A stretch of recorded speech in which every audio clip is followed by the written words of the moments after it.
up? It's Amaje, and we back here with another video. And today we're going to be reacting to 18 moments that weren't supposed to happen in the Rumble.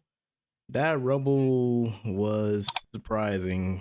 A lot of people that showed up were actually good surprises, and the Royal Rumble winner was surprising too with Jey Uso, man. But I heard a lot of stuff, and I heard Drew McIntyre was not pleased about some stuff. I guess in the coming days, we're going to be seeing what's going to be happening going down. But let's see what's in this video first. 18 moments that weren't supposed to happen in the 2025 Royal Rumble. Be sure to subscribe and hit that notification bell for daily wrestling videos, and follow us on Facebook for exclusive lists. Also check out our new videos on WrestleMania XL.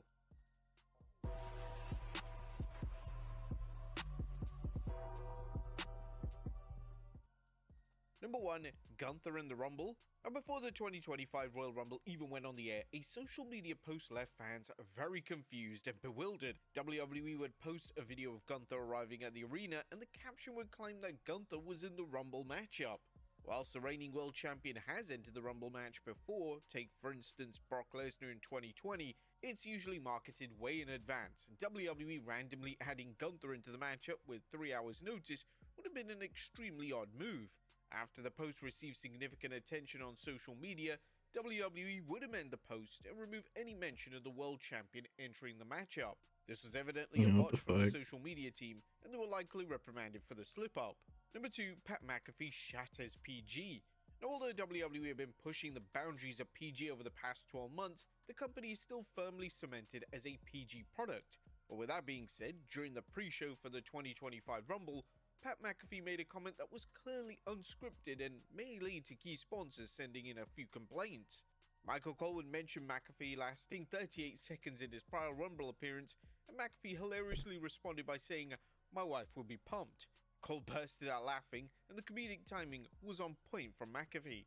Obviously, this is a remark that isn't exactly appropriate for a I mean, I'm not gonna lie, the joke was fucking funny, but I mean, I guess sometimes the WWE sponsors are not gonna be happy with it. I think they should just push the wall sometimes, or just like going overboard to PG. I think they should have just been TV 14 at least, because even back in the day, kids were still fans of WWE back then.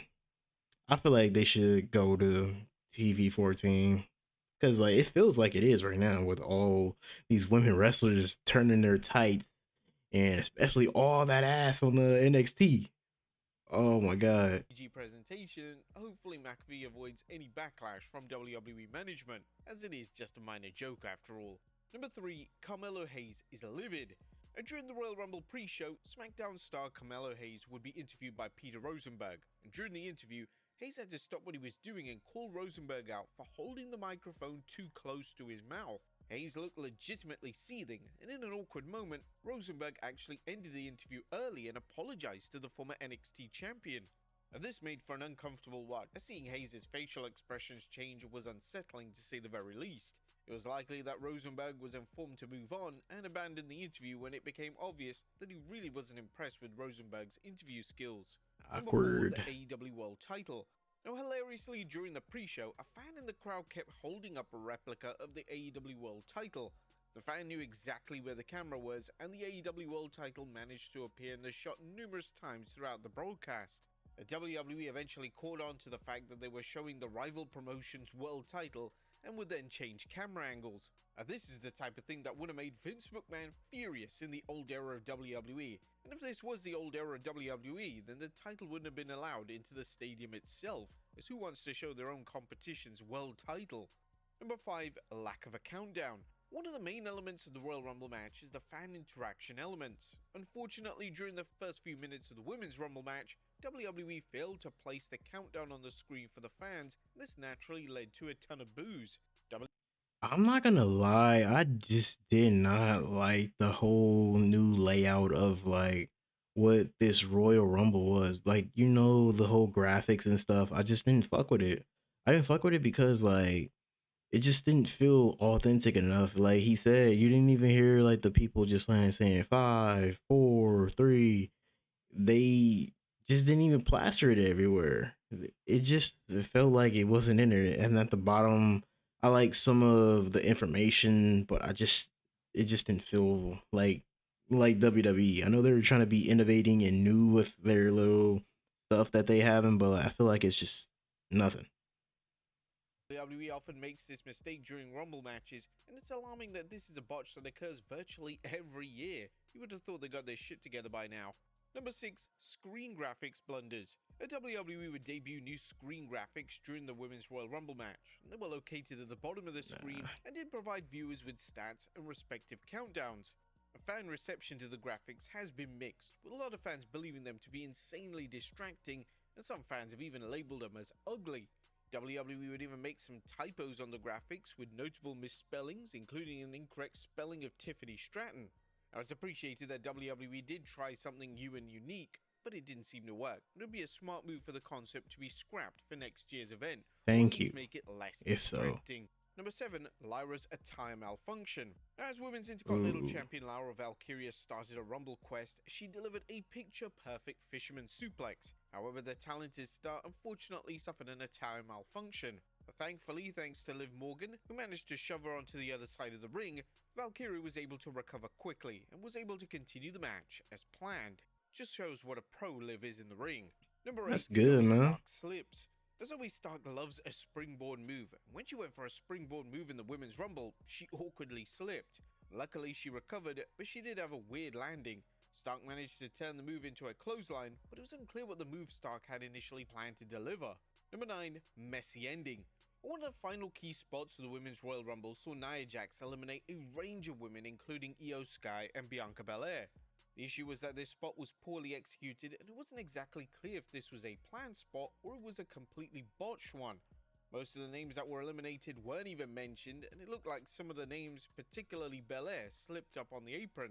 It was an ambitious spot, and it was going to be difficult to execute perfectly. Number 10. I felt like that spot was just so weird.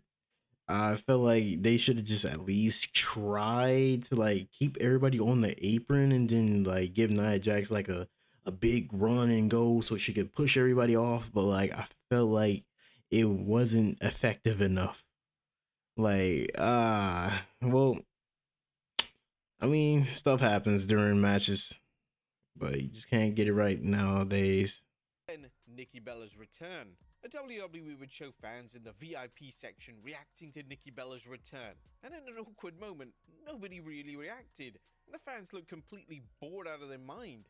As this was live footage, WWE couldn't exactly edit the live reactions, and it was probably a case that these fans were expecting AJ Lee as number 30 instead. That definitely would have got a reaction. Number 11, this spot. Exactly. I'm not like really unpronounced of just like her coming back. It just feels like I feel like she should have been back in WWE. Like I feel like the number 30 spot should be so special to the point they should like at least try to bring people back and like make it a surprise. I feel like Alexa Bliss should have been the 30 spot. Like she had the huge pop of the night. She had the whole huge pop of the night and everybody was cheering and they were booing when she got eliminated too. So like I feel like she should have been like the highlight of the Rumble, not like Nikki Bella. I'm sorry. 2 out of 3 falls match got off to a difficult start, as the main spot which led to the first fall was botched. DIY delivered a spot where Gargano would pretend to tag Ciampa, but this was completely missed on camera, and the WWE commentary team were even confused. When the 1-2-3 occurred, the fans didn't remotely react, as it wasn't clear what exactly happened. Number 12. The commercials. Due to Netflix being a worldwide platform, certain regions need to have ad reads cut out. WWE haven't exactly mastered this, as they landed on the platform last month, and WWE only cut half of the ad reads off the broadcast. This happened during the Wingstop ad read and led to an awkward few minutes. Number 13. Powerbomb onto the ladder. One of the most terrifying spots in the Cody Rhodes vs Kevin Owens ladder match saw Rhodes receive a powerbomb onto a prone ladder, and there was no nice way to take this bump. However, Rhodes took it in the worst way, as he didn't take a flat back bump and instead took it on his shoulder. There was legitimate concern on commentary for Rhodes' neck, but it looks like most of the impact was on the right side of the WWE Champion's body. Number 14, we can't. Yeah. I can feel that this might be a few injuries. I don't know if that might be storyline injuries because I heard that he's dealing with some injuries from WWE itself, but I hope not, and I hope he is just. I hope this is just like a storyline injury like they had with his neck. But if it is a huge one, I wish him all the recovery and luck because that looked like a bad spot. Hear you. And just before the men's Royal Rumble went ahead, WWE cut to Joe Tessitore and Big E discussing the upcoming match. But there was one major issue with this: their microphones weren't even on, so it was impossible to hear what they were saying. When the audio switched back to Michael Cole, Cole didn't clarify what the duo was saying, so it couldn't have been that important. Number 15, did Oh, both that's feet fucked up. touch the floor? There was discourse on social media relating to Penta in the men's Royal Rumble match. Penta was involved in a spot where one of his feet was supposed to touch the floor, however it looked like both feet accidentally touched the floor for a brief second. This was quickly addressed by the WWE commentary team, and it's not exactly clear from the still images if both feet touched the floor. An alternative camera angle is needed to confirm whether Penta botched the planned spot. Number 16, botch landing. I was definitely concerned for Chad Gable in the men's Royal Rumble match, as Gable had a horrible accident during the match. During a spot in the early stages, Rey Mysterio landed on his knees and Gable instantly began to Oh. scream in agony. Whilst it appeared that Gable was selling at first, he began to hobble throughout the match and even looked uncomfortable taking bumps. Yeah, I'm not gonna lie. I thought that was like meant to be on his chest. I thought that was like a planned spot, but it literally looked like it wasn't. Considering that he was hurt, maybe it wasn't. Then hopefully it's nothing too serious and Gable won't miss any time away from WWE television.